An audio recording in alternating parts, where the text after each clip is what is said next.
एकदम इउटुबाव सोरबा नुसनाखैबा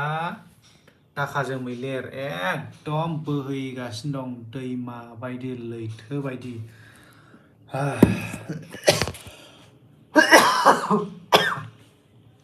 जिखुनु आंना देहा थिग गैया उन्दुनाय गैया सानथामसै फासथायाव उन्दुयो 9थायाव सिखारो 8थायाव सिखारो बिदि जागासिनो दङ मेगन मोदै जागासिनो दङ खर' गरम जाजोब्बाय मा खालामनो नोंथांमोनाथ' नुगासिनो दङ ना दैबाना जादों दैबाना दाखा जोमैनि इउटुबाव दैबाना जादों हगार बेसेबां हायो हगार जेबो नङा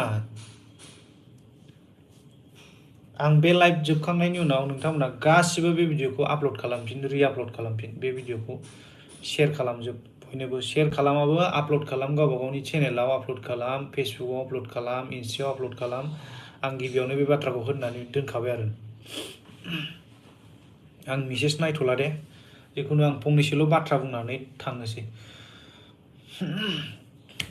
एकदमबारे मा खालामबावनो आं दा मथा मथि कपिराइट स्ट्राइक हरनाया 120थानि बारबाय दानो होयो दानो माबायो दानो होयो दानो फैयो नैबे गोदान 1 2 3 4 5 6 7 8 9था बे गोदान दहाय फुङाव होनाय आं 9थायाव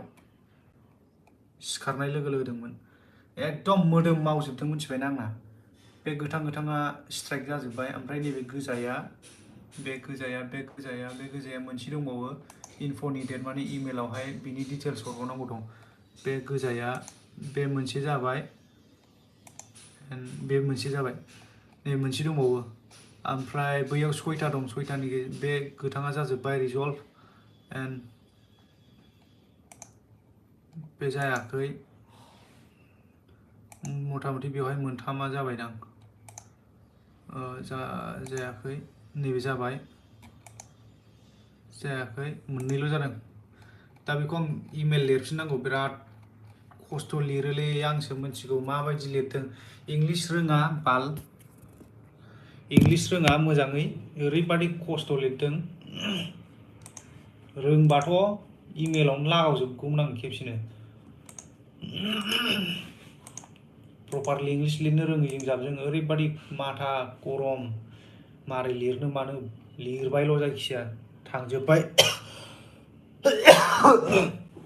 जिखुनु स्ट्राइकनिल' बाथ्रा नङा दिनैनि दिनाव बिराद एक्सन गोग्लैसिगोन मोनब्रै डिस्ट्रिक्टआवहाय अलरेडि जाजोबखाबाय बुस्थुआ मा खालामनांगौ मानांगौ आं जेबो डिटेल्स खिथाथ'ला जिखुनु डाइरेक्ट एक्सननि उनावहाय जों भिडिअ रेकर्ड खालामगोन ओमफ्राय हगारगोन डाइरेक्ट मथा मथि दिनै मोनसे नङा मोनसे गथारगोन भिडिअ माने ओरैबायदि जों केसखौ होबाय case apply खालामनायावहाय long process cyber क्राइमावहाय मथा मथि मास मोनसेसो नांगौ अब्ला जों बिदिखौ नेनो हायाना माने बिसोर हेक खालामगोन हेक खालामनानै बिसिनि डिटेल्स बरनगोन बिदि खालामजोबगोन बिराद लं प्रसेस जों बेखौ एप्लाइ खालामबाय बे थाबाय थाथों बे केसा बिदि थाबाय थादों आरो जों सिंजों सिं डाइरेक्ट डिटेल्स लानानै नागिरगासिनो दं साफा साफा रावखौबो हगारालै रावखौबो खाथियावबाथ' डाइरेक्ट थांनानै जोदामलेला हैजोबखागोन आं बिमाबो एकदम माथा गरम जाजोब्बाय आंना मोदोम आखाइ मावजोबखाबाय दहाय सिखारनायावथ' बाब मा जायाथाय मबाइलखौनो थुनो रोङाखै आं आरो फंखौसो फन हरबाय आंनो एकदम आं रायज्लायहरनोबो रोङासै सिरिस थाबाय आं एकदम खर' गरम जाजोब्बायलै जों एकदम जानो लोंनो सुख गैला साथामबो मा खालामबावनोथाय दानो थांगोन हमहैगोन निमाहा होदो अनदो उन्दै मानसि बुजियाखै मोनथियाखै नुवाखै खोमा भिडिअखौ जाय इउटुबाव हगारदों बे गासिबो इउटुबाव एक्टिभ गोजा इउटुबाव नायै गोरों गोजाखा बिसोरो गथ'सो मानसिफ्रा दा मा खालामनो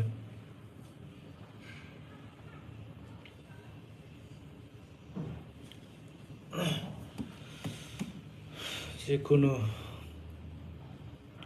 बेसेबां हायो नोंथांमोना हेल्प खालामनांगोन आं जोंखौ गामियावहाय जाय चेनेलफोरा हगारदोंब्ला मोनथियोब्ला स्रोदै खबर खालाम कल खालाम आंनाव डाइरेक्ट नाम्बारा ला 7896911238 7896911238 बे आंनि नाम्बार पार्सनेल नाम्बार आं रावनोबो शेयार खालामाखैमोन बे नाम्बारखौ कल खालाम चेनेलखौ मोनथिबानो कल खालाम माबा मोनसे बान्था होबोगोन जों डाइरेक्ट जाय इनफरमेसन होनो हायो फिसाबाबो बान्था होबोगोन जास्ट कल खालाम इनफर्म हर नागारालै रावखौबो आं मा मोनदों बिसोर बेसेबां फैसा खामायदों इउटुबजों बिराद फैसा खामायनो हायो सानदों ना मादों बिसोरलाय जुदि बिदि खामायनो सानदोंब्ला जों मानो इउटुबाव होआखै इउटुबाव होनांगौमोन ना मानो हलाव देखायदों मानो निउआव होदों जोंलाय एथ' लाख लाख फैसा थांदों इउटुबनिफ्राय जुदि मोनोब्ला जों इउटुबाव होनो हागौमोन ना इउटुबाव फैसा मोनालै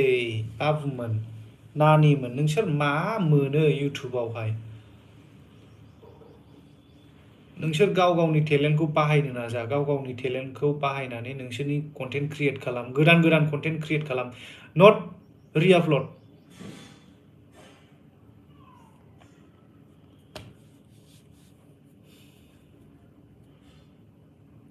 जाय चेनेल गिदिर बिथांमोनाथ' हगारखाया बिसोरथ' मिन्थिखायो जाय फैसा खामायग्रा बिसोरथ' हगारखाया जायफोरनाव $1 $2 बिदि हाबहांदों बिसोरथ' खामायखाया जायफोरा माने मनेटाइज जाजेनाखै बिसोरसो हगारखायो माने मोनथिया बिसोरो ना माने बेखौ हगारनानै भिउस लानानै मनेटाइज खालामसै आरो दानफिनसै बिदि नोंसिनि टारगेटआ ना बिदि जाया मालाबाबो बिदि जाया जों इसेबां मास मोनथाम मास मोनब्रै इसेबां खस्थ' खालामनायखौ बिदि 1 मिनिट बिदि 1 घन्टा 2 घन्टानि गेजेराव जुदि स्पइल खालामबा मा जागोन नोंथांमोननि जों ब्लग बानायनाय भिडिअखौ जों रिआपलड होयोब्ला नोंनिफ्राय बांसिन भिउस लायोबा नों माबायदि मोनगोन हो नों खस्थ' खालामनानै भिडिअ बानायनायखौ जों हगारोबा आं बांसिन भिउस लायोबा नों माबायदि मोनगोन जाय बिथांमोना फिल्मखौ नायबाय बिथांमोनाथ' गाबगासिनो दंखायो गासिबो मोजां मोननानै गासिबो बुंहरदों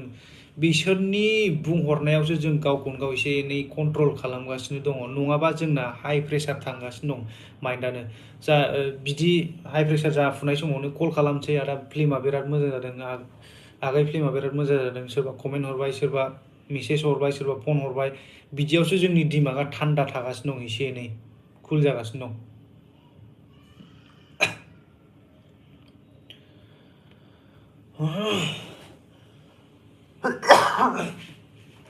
जाय बिथांमोनाथ' नायदों बिथांमोनाथ' मोजां मोनजोबखाबाय जिखुनु नोंथांमोना गाबगासिनो दं सिनेमाखौ नायनानै जोंहा गाबगासिनो दं भिउसखौ नायनानै निउ ब'आव भिउसखौ नायनानै जोंहा गाबगासिनो दं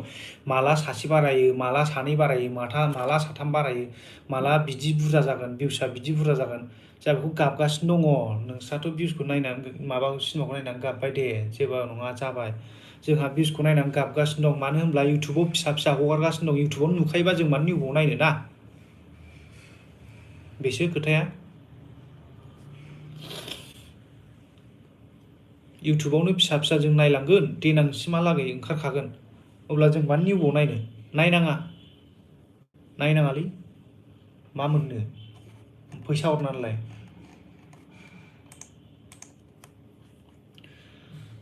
सासे प्रडिउसारा सिनेमा बानायनो बिराद फैसा नांगौ जायो जों हारसिं हाया हिसाबै जों साथाम लोगो नांनानै जोंनाव साख्रि गैया मा गैया जों साथाम लोगो नांनानैसो जोङो बानायदों फिल्मखौ साथाम लोगो नांनानै जों फिल्मखौ बानायनायावहाय गोबां खरस थांदों बे खरसखौ बोखांनांगौ जोङो बोखांनानै आरो लाब बानायनांगौ लाब बानायब्लासो जों नेक्स्ट फिल्म टारगेट खालामनो हागोन जुदि लाब बोखांनो हायाब्ला जों माजों बानायगोन बे जाखिनि मुल बे दा सोलिबोनायसिमावनो जोबलांजोब्बाय फैसाफ्रा दा जोंनाव मुलानो फैयाखै आरो लाबखौल' मा होननो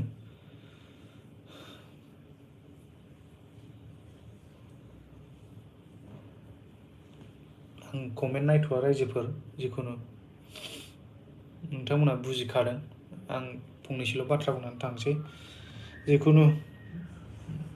इनफर्म हो हायोब्ला आंनि नाम्बारखौ खनसे बुंबावबाय 7896911238 नोंथांमोना अननानै प्लिज आंनो जानला मोनला खोथानि थाखाय कल दा खालाम मेसेज दा खालाम प्लिज आं बिराद हेडेकआव थायो एभ्रिडे आं बिराद बिजि थायो इम्पर्टेन्ट खोथाखौल' हर आंनो प्लिज आं मैया दाख्लै सोरबा सानै मानसिजों नांलायहरनाय जादों सोरनिबा नाम्बार बिहरलाबाय थानाय मानाय बिराद ओरैनो टेनसनाव दंखायो बिराद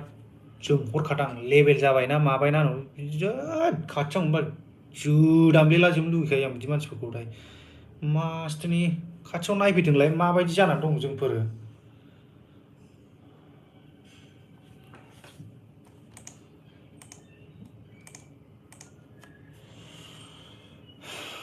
स' गाइस बेनोसै आं बारा गोबाव बुंनो थांला आंखौ बिदि हगारबाय थाबा कन्टेन्ट क्रिएट खालामदोंसो मालाय बिदिसो सानलायलांगोन खोमा आंनो नाङा भाई बिदि भिउस बिनि फैसा इउटुबनि फैसा आंनो नाङा मिथिबाय बे आंनि लाइफनि फैसाखौ नाङा बयबो आपल'ड खालाम बे भिडिअखौ जाहाथे मेसेज थाङो बैसिनिसिम आं बेखौसो लुगैदों जाय हगारग्राफोर आरो हगारनो नागिरदों दासिमाव आरो आं नै 2 घन्टा ना आधा घन्टा 1 घन्टा गेप जाबायना बे 1 घन्टा गेपावनो हगारलायबाय खोमा 10थासोआ होनांसिगौलाय नै आंहा सानसे आं बिदिनो गसंबाय थानांगौ नेट पेकआ सोगासिनो कम्पिउटाराथ' बिराद गिदिर बिराद थाङो नेट पेकआ सोगासिनो वाइफाइ ब्रडबेन्डबो गैया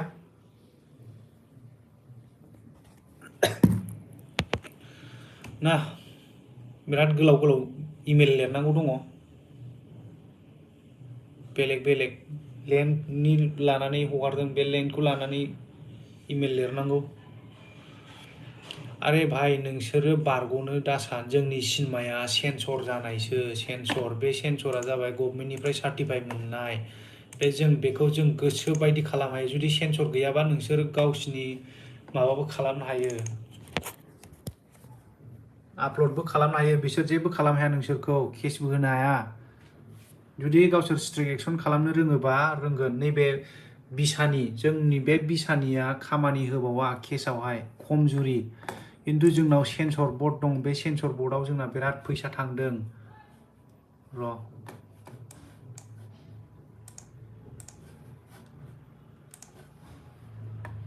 सेन्सर नैबे जाबाय सेन्सर बर्ड जों बे रेजिस्टार आइडिनि थ्रुयै जों गासिबो खालामजोबनो हायो बे रेजिस्टार आइडिनि थ्रुयै जोङो नोंसिनो स्ट्राइकबो हरनो हायो एभ्रिथिं खालामनो हायो जोंनाव बे दङ दाखा जोमैया रेजिस्टार मिथिबाय नोंसोरो माने आपल'ड होनानै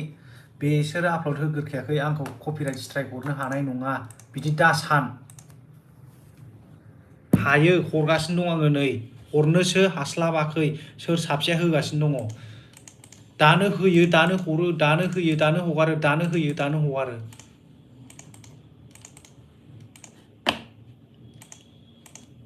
जिखुनु हाखु दाखु गरमजों माबा माबि भुल खोथा बुंफ्रांदोंबा गाज्रि जामोन खर' गरम जाजोब्बाय जिखुनु जाया थेंक इउ जाय बिथांमोना सापर्ट होगासिनो दङ जाय बिथांमोना जोंजों क'पारेट खालामदों बिथांमोनखौ आं गोसो गोरबोनिफ्राय थेंक इउ हरबाय आरो अननानै जोबजासिम बे मिशना जोबजासिम नोंथांमोना जोंखौ सापर्ट खालामनांगोन जाय बिथांमोना जोंजों दासिम सापर्टआव दं नोंथांमोना अननानै सापर्टआव थाबाय था स्ट्राइकनिल' खोथा नङा बुस्थुआ जों आगारखाया मानसिखौ सासेखौबो हगारा एकदम सिरियासलि सासेथ' दहाय आधा घन्टा हगारबावदों बे आधा घन्टा हगारग्राखौथ' गखाला बे मा मोनदोंलै मा मोनदों आपल'ड होनानै मा मोनदों ना फैसा खामायदों ना मादों गावनो गाव बदनामसो जागासिनो दङ आच्छा गाइसमोन मोनसे रिकुवेस्ट डाइरेक्ट जुदि सोरबा आपल'ड खालामनाय नुयोबा बयबो गासिबो फ्लेग खालाम माने इउटुबाव थांदो र' रिपर्ट हो नोंसोरबो दाखाजों साप'ज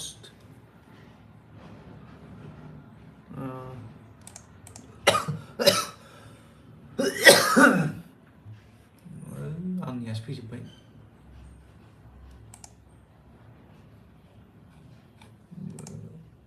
इउटुबखौबो रोंला नामाब्रा जिखुनु नोंथांमोना रोङाबा आं देखायनि गासिबोखौ ब्लेक खालामजोब इउटुबखौ रोंला नामाब्रा दाखा जोंनाय दैबाना एकदम इउटुबाव दाखा जोंनायनि दैबाना सापस नैबे बड' किं नै बेथ' नाम मेनसन खालामबाय गला जिखुनु नैबे जि थायो मबाइलावहाय गोजौआवहाय रिपर्टआ अबाव थायोमोनथाय मबाइलनिखौसो मिथिगौलै बेयावनो थायोलै सापस बेखौ प्ले खालामबाय सेटिंस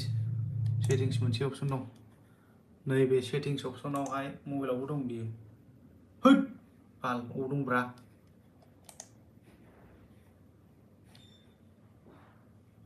रिपर्टनि अपसनल' नागिर माखा डाइरेक्ट रिपर्टनि अपसन नागिरदो माबा फ्लेग लिरनाय थायो बे फ्लेग लिरनायावहाय थुजोब बयबो जुदि बेवहायबो 10 जन बा 20 जननि बारा थुयो बे अट'मेटिक बे स्ट्राइक थाङो फ्लेगा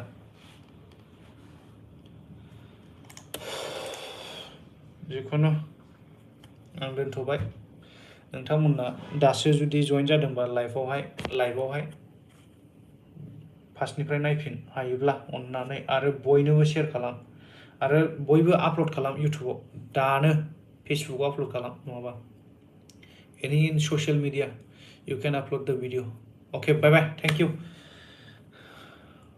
दोननोसै